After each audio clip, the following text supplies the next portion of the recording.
চিত্রনায়িকা পরিমণির সাথে অনৈতিক সম্পর্কের জেরে চাকরি হারালেন ঢাকা মহানগর গোয়েন্দা পুলিশের গুলশান বিভাগের অতিরিক্ত উপকমিশনারের দায়িত্বে থাকা গোলাম সাকলায়েন। 13 জুন স্বরাষ্ট্র মন্ত্রণালয়ের শৃঙ্খলা শাখা 2 থেকে উপসচিব রোকেয়া পারভিন জুই স্বাক্ষরিত এক প্রতিবেদনে সাকলায়েনকে বাধ্যতামূলক অবসর প্রদান করার জন্য দরখাস্ত করা হয়।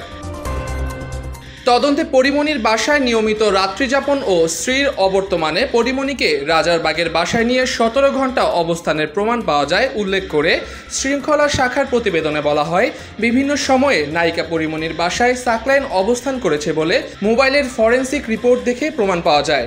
রিপোর্ট পর্যালোচনায় দেখা যায় শামসুন নাহার স্মৃতি ওরফে পরিমণি ও গোলাম সাকলায়েন শিথিল নামে ফেসবুক মেসেঞ্জারে কথোপকথন এবং তাদের হোয়াটসঅ্যাপের কথোপকথন সাধারণ বা পেশাগত প্রয়োজনে সম্পর্ক নয়, বরং অনৈতিক সম্পর্ক।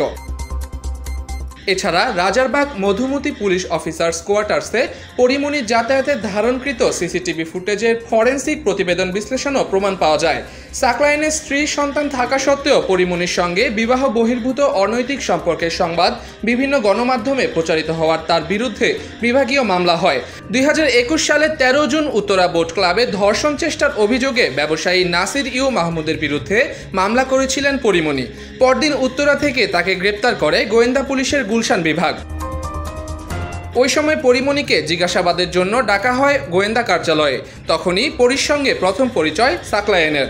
এরপর দ্রুতই সম্পর্কের গভীরতা বাড়ে। সে সময় নায়িকার সঙ্গে প্রায় রাতেই বিভিন্ন স্থানে দেখা যেত এডিসি সাকলায়েনকে। মাঝে মধ্যে পরিমণির বাসাও যেতেন সাকলায়েন।